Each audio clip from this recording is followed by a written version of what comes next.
retrouvez, madame, mademoiselle et monsieur. Bonjour et bienvenue à ce magazine Musique Classique qui aujourd'hui va vous présenter un thème intéressant de la musique qui s'intitule l'influence de la musique classique dans la musique congolaise.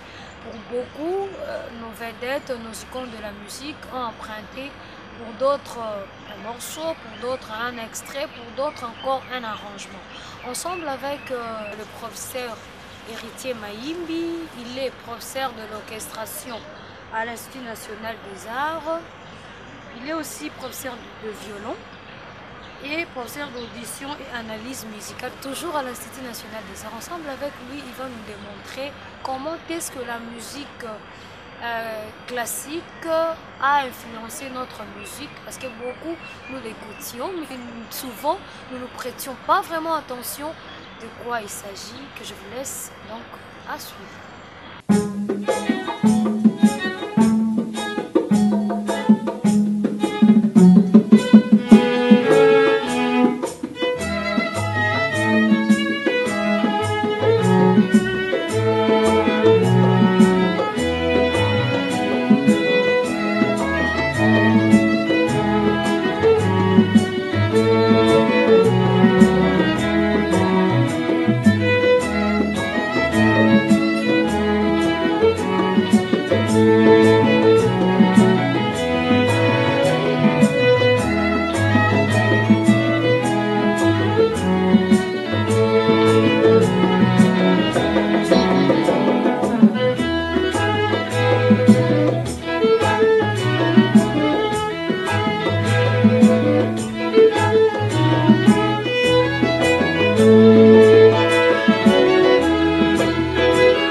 De la musique classique dans la musique congolaise.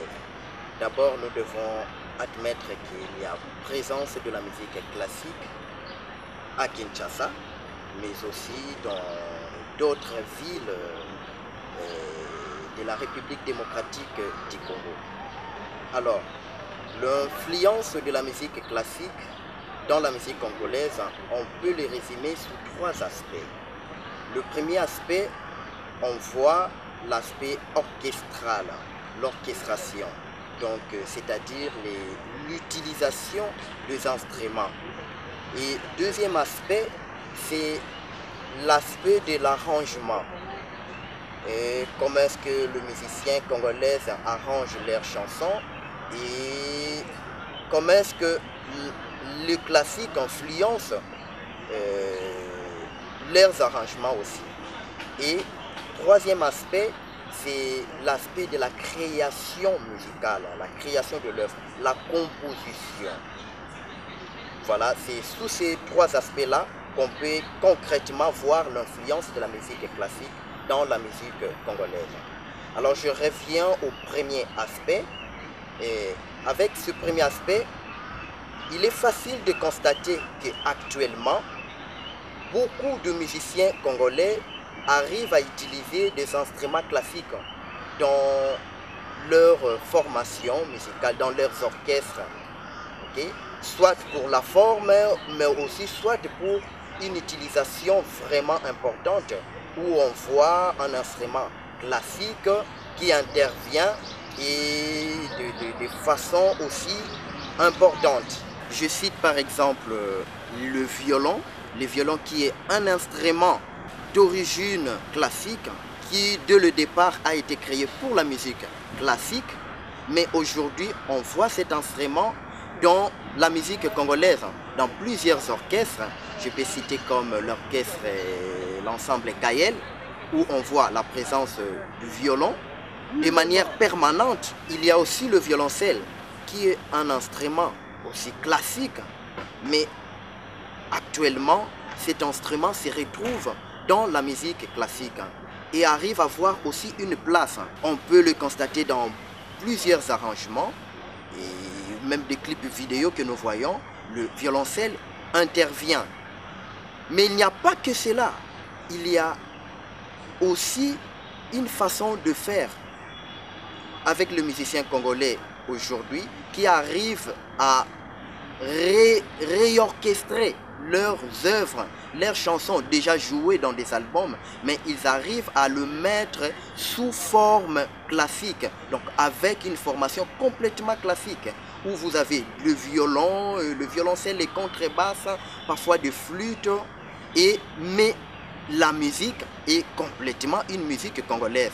Et là, je peux donner des exemples, des œuvres de Papa Wemba, par exemple, qui a fait des essais avec l'orchestre des chambres de l'INA, hein, avec sa chanson Show Me the Way, par exemple. Il y a Roelon, il y a tout un répertoire avec Papa Wemba, par exemple. Mais aussi, il y a le chanteur Ferré Gola, qui a aussi fait un concert avec une formation classique, où il y avait quelques violons, violoncelle, tout ça, voilà. Tout à fait un orchestre de chambre, mais qui s'intègre dans la musique de Ferregola. Ferregola, c'est la musique congolaise. Il y a aussi JB qui a essayé de faire la même chose. Ben voilà, on peut facilement voir cette influence-là de la musique classique dans la musique congolaise sur cet aspect d'orchestration.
deuxième aspect dont nous avons parlé, qui est l'aspect des arrangements.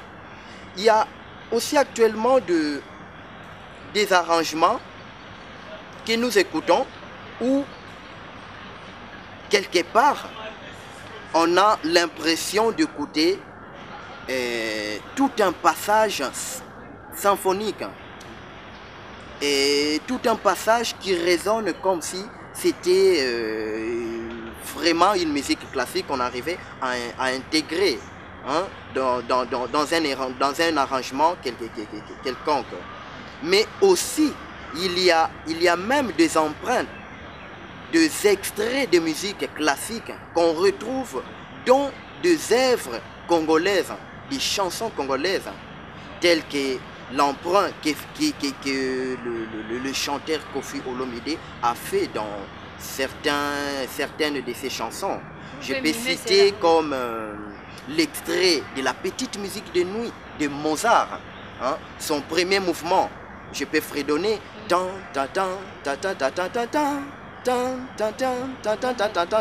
Voilà, cet extrait qui est vraiment connu aussi à Kinshasa. Ben, vous vous retrouvez que le chanteur Koffi Olomide a eu à l'utiliser dans une de ses chansons. Mais il y a aussi également l'extrait d'une pièce pour guitare.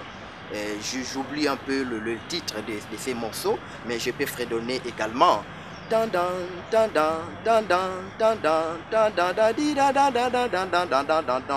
Voilà, il y a des extraits pareils que le musicien congolais arrive à utiliser dans leur musique.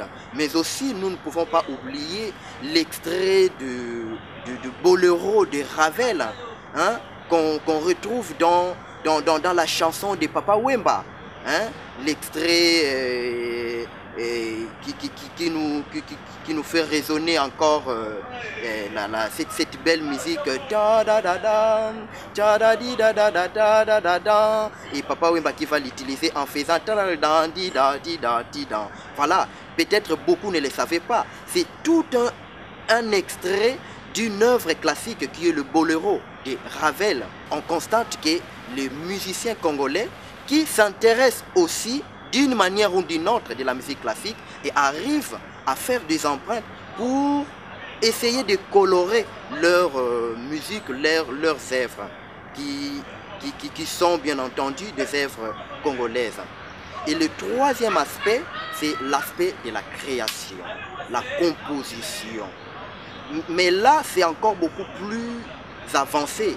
Et là, on peut même parler d'un vrai croisement ou d'une vraie rencontre de ces deux musiques, la musique congolaise et la musique classique. Vous savez, actuellement, si vous allez à l'Institut national des arts, nous avons un département de l'écriture musicale. Et là, nos étudiants qui terminent dans ces départements-là orchestrent des œuvres.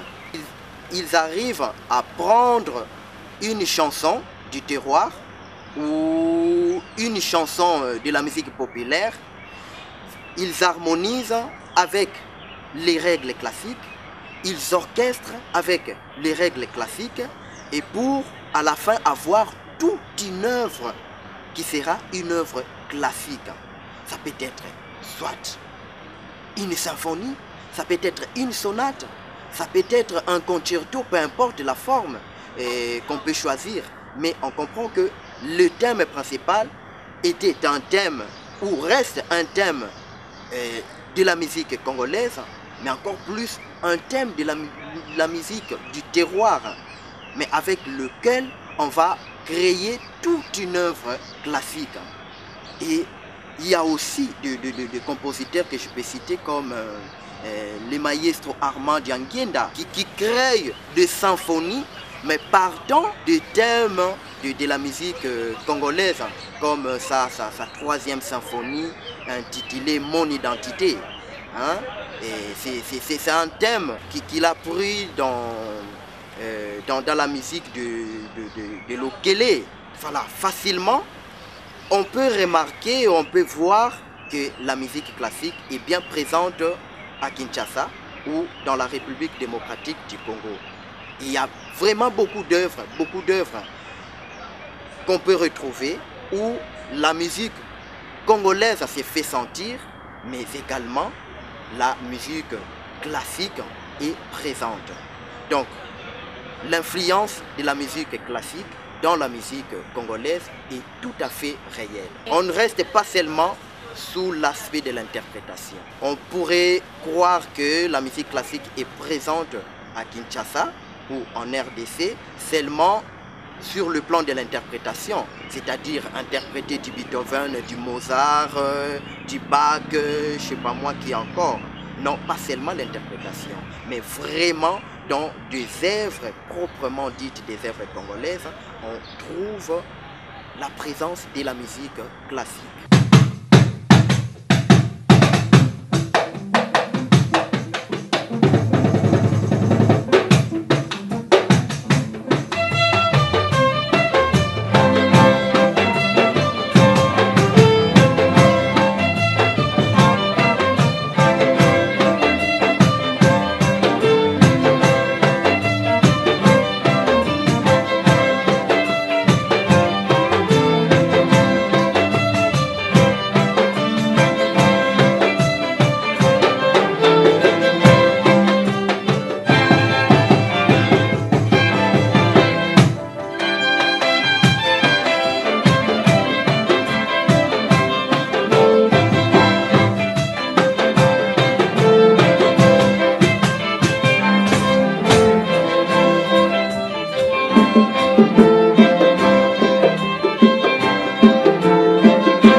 Dire que la musique classique a un avenir en République démocratique du Congo, avec des chorales qui se créent jour et nuit. Il y a plein de chorales qui se créent, qui interprètent la musique classique et qui créent aussi des œuvres classiques, mais avec sous-bassement d'une musique congolaise. Il y a des orchestres qui se créent. L'INA continue à produire des éléments, à produire des gens, des cadres dans ces domaines-là. Et il y a l'orchestre symphonique kimbanguiste qui continue à œuvrer et à se produire par-ci, par-là. Voilà. Donc, on peut vraiment dire qu'il y a un avenir pour cette musique qui était au départ une musique, une exclusivité de l'Occident, de l'Europe, mais aujourd'hui c'est devenu une musique universelle, une musique du monde, une musique pour tout le monde. Pour le musicien qui n'aime pas ou qui reste encore hésitant, qui reste encore hésitant d'apprendre la musique avec les bases classiques, parce que pourquoi je dis cela? Apprendre la musique, on peut apprendre la musique, on peut faire la musique avec n'importe quel genre. Mais les classiques, ce que l'INA fait par exemple, c'est pour apprendre les bases, c'est pour donner les bases, c'est la formation. Mais après ça, on peut faire tout ce que l'on veut. Alors, il y a beaucoup de musiciens qui restent encore un peu hésitants en se disant que si je dois apprendre cette musique-là, c'est pour faire essentiellement la musique classique. Non, nous aujourd'hui, nous sommes passés par là, nous avons été formés sous les bases classiques, mais nous n'évoluons pas que dans la musique classique. Nous pouvons faire du jazz, nous pouvons faire notre musique congolaise, la rumba, nous pouvons faire jouer nos musiques du terroir, nous pouvons faire la musique folklorique. Tout peut être fait, mais l'avantage d'apprendre la musique dans une institution comme l'INA ou d'apprendre la musique comme le font les musiciens dans l'orchestre symphonique kimbanguiste, l'avantage est que on arrive à mieux comprendre ce que l'on peut faire et à bien les cadrer aussi. Il n'y a pas, on ne reste pas en débrouillard. Ce n'est pas les débrouillardures, les disent. On fait ce que l'on comprend, ce que l'on peut bien faire, on ne tâtonne pas. Voilà, c'est ça l'avantage. Et l'autre avantage est que on peut bien lire et écrire ce que l'on fait. Parce que la musique s'écrit, la musique se lit aussi. Et ça donne la facilité de se partager. Vous pouvez vous retrouver aujourd'hui en Inde, vous ne savez pas parler la langue indienne, mais facilement, vous pouvez vous partager avec les musiciens votre musique et ou même la musique indienne. Tout simplement parce que vous savez lire, vous allez parler le même langage à travers la musique que vous avez appris, que nous apprenons à l'INA. Voilà, c'est ça l'avantage. Pour clôturer, je ne peux qu'encourager les jeunes ou même les musiciens qui évoluent déjà d'une manière professionnelle de s'informer ou de se faire former aussi dans la musique suivant le base ou le principe classique. C'est important, ça aide beaucoup.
La musique classique influence la musique congolaise.